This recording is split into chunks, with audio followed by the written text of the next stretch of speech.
Assalamualaikum warahmatullahi wabarakatuh. Bismillahirrahmanirrahim. Alhamdulillahirabbil alamin. Wassalatu wassalamu ala asyrafil mursalin sayyidina wa habibina wa syafi'ina wa qurrati ayunina Muhammadin wa ala alihi wa ashabihi wa man tabi'ahum bi ihsanin ila yaumiddin. Amma ba'du. Pemirsa sekalian yang dimuliakan oleh Allah, khususnya para kiai, para habaib, para gus, para ustadz, rahimakumullah. Perkenalkan, saya Muhammad Idris dari Pekalongan. Mohon izin untuk sedikit memberikan komentar tentang permasalahan yang akhir-akhir ini masih beredar saja di kalangan masyarakat kita, yaitu tentang masalah nasab ba'alawi. Walaupun sudah banyak para kiai atau bahkan kelompok-kelompok yang sudah memberikan pernyataannya atau sikapnya bahwa nasab ba'alawi benar-benar tersambung ke baginda kita Nabi Agung Muhammad Sallallahu Alaihi Wasallam. Begitupun banyak kiai-kiai yang berdasarkan berita-berita di channel-channel YouTube yang sudah memberikan pernyataan atau sikap bahwa nasab ba'alawi rungkat atau bahkan tidak nyambung sampai kepada baginda Nabi Agung Muhammad Sallallahu Alaihi Wasallam, bahkan batal, walaupun batalnya cuman sementara menunggu dalil yang lebih kuat. Bahkan yang lebih heboh, pernah ada musyawarah para kiai atau para ahlinya mungkin di pondok pesantren Benda Kerep Cirebon, yang mana hasil keputusan musyawarah itu telah dibacakan. Di antara isinya menetapkan bahwa nasab ba'alawi itu mukhtalafun fih. Kenapa para kiai sudah memberikan pendapatnya? Walaupun tidak semua, itu mungkin masih sebagian kecil dari kiai-kiai kita. Mereka telah memberikan pendapatnya atau sikapnya. Tapi kenapa di kalangan masyarakat kita masih ada aja yang masih belum legowo hatinya? Sehingga bisa kita saksikan bersama-sama di kolom-kolom channel, kolom komentar itu, atau bahkan di channel-channel YouTube. Begitulah mereka, orasi mereka, kata-kata mereka. Kenapa ini? Apakah masyarakat kita mungkin saking sudah pinternya, atau saking sudah beraninya mengkritisi nasihat-nasihat ulama, atau barangkali karena masyarakat kita itu, mohon maaf, masih sakit dadanya mungkin. Walaupun Al-Quran sudah menyediakan obatnya, wa syifa'un lima fis sudur. Atau barangkali karena pernyataan-pernyataan atau sikap tersebut munculnya dari bukan lembaga yang berkompeten atau yang berwibawa untuk memunculkan fatwa atau nasihat, sehingga masyarakat belum legowo. Atau barangkali karena, mohon maaf, petuah atau nasihat-nasihat kiai sekarang mutunya atau kapasitasnya itu sudah menurun. Semua wallahu alam, saya tidak tahu. Mari kita koreksi diri kita sendiri-sendiri.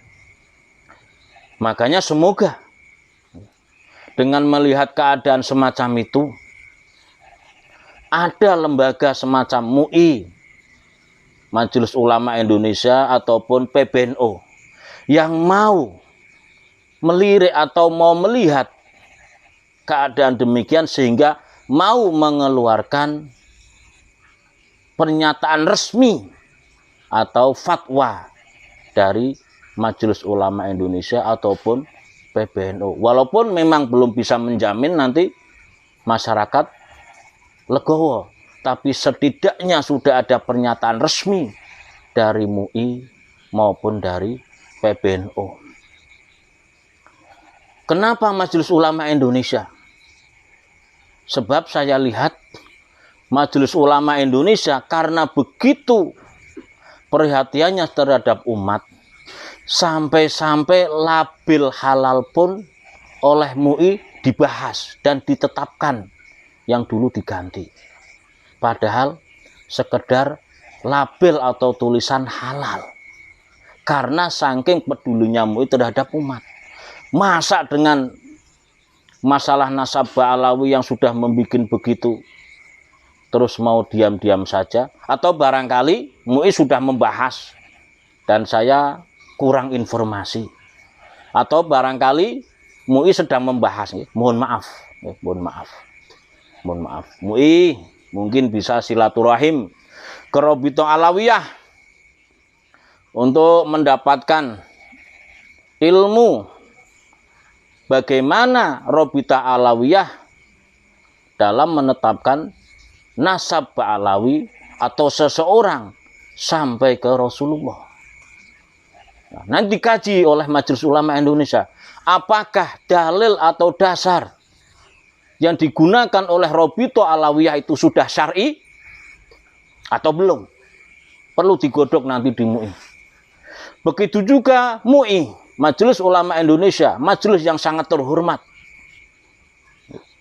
mau tabayun dengan para kiai seperti Kiai Haji Imaduddin Usman Al-Bantani, misalnya, mohon maaf ini penyebutan kiai, sehingga minta keterangan atau minta ilmu apakah dalil yang digunakan untuk mengatakan bahwa nasab Alawi tidak tersambung terhadap Rasulullah Sallallahu Alaihi Wasallam itu sudah syar'i. Kalau memang kedua-duanya sudah syar'i, tolong putuskan. Berarti ini betul-betul mukhtalafun fih. Kalau yang tidak syar'i, ya putuskan bahwa itu belum syar'i. Dan jangan lupa kontribusi atau masukan dari para ilmuwan yang menggunakan tes DNA. Walaupun sebenarnya DNA ini saya tidak paham apa itu. Bagi masyarakat kalangan bawah kayak saya, DNA itu apakah ini kurang A kali ya? Kalau kurang A berarti dana lah.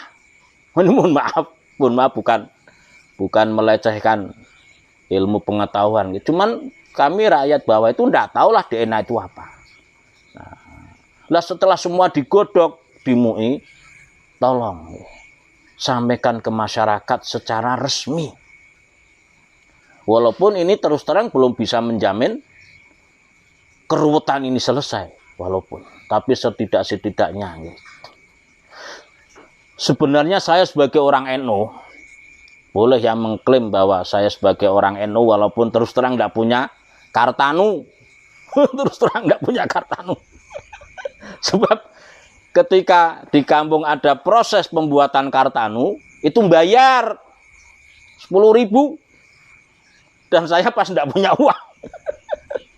Tapi insya Allah bolehlah mengklaim bahwa saya orang NU. Sebab dari kecil sampai sekarang insya Allah Nahdlatul Ulama.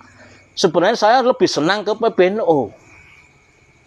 Cuman karena ada berita-berita yang ditampilkan oleh channel-channel di YouTube, ada pernyataan-pernyataan dari pengurus pusat PBNU. Ada yang katanya Ubaidillah sedang difitnah. Ada yang katanya tulisannya stop rasisme nasab. Ini yang lebih asik lagi, ini dari Ketua Umum PBNU ini, mohon maaf ini ya, Kiai Haji Yahya Khalil Sakuf. Ini dalam ceramah beliau atau nasihat beliau mengatakan ujung-ujungnya husnudzon. Berarti sekarang memang belum ujung, sebab masih ramai. Mohon maaf Kiai, mohon maaf. Bahkan kalau tidak salah ada dalam satu channel YouTube yang mengatakan bahwa pokoknya ikut Kiai lah. Sepenting ikutlah Kiai. Nah, itu mungkin kata-kata itu sangat-sangat benar dan tepat ketika belum muncul orang seperti Kiai Haji Imaduddin Usman Al-Bantani. Tapi ketika beliau sudah muncul, berarti Kiai sudah ada dua versi. Apakah ini sekedar politik kata-kata dari ketua PBNU atau apa? Wallahu alam, saya tidak tahu. Cuman masa sih mengatakan Kiai Imad sebagai Kiai Haji tidak mau? Nah, justru yang perlu dipertanyakan tentang status kiainya itu Mufti Yaman sebenarnya mah. Yang mengatakan atau memberikan fatwa katanya nasab Alawi batal. Mohon maaf kalau tidak salah di berita ada begitu. Ini perlu ditanyakan apakah dia kiai atau bukan. Kalau Kiai Imad mah jelas, Kiai Haji Imaduddin jelas. Masa sih nyebut kiai aja masih tidak mau? Masa sih terhadap seorang kiai dengan kata-kata Imad? Cobalah. Bagi kami kalangan bawah itu terasa gimana itu. Kalau Mufti Yaman mah jelas bukan kiai mungkin, sebab apakah di Yaman dipakai kata kita kiai untuk seorang alim? Saya tidak tahu, belum pernah ke Yaman. Nah, jadi semoga dari Majelis Ulama Indonesia mau memperhatikan kembali terhadap situasi yang sedang dialami oleh umat Islam, walaupun kalangan kecil mungkin. Sebab Majelis Ulama juga, mohon maaf saya ulangi lagi, begitu pedulinya terhadap umat sehingga label halal pun diganti. Mungkin demikian dari saya yang bisa saya sampaikan. Kurang lebihnya mohon maaf. Sebelum saya akhiri, saya mau sedikit membacakan hadis yang disebutkan oleh Imam Al-Bukhari di dalam kitab Sahih Bukhari.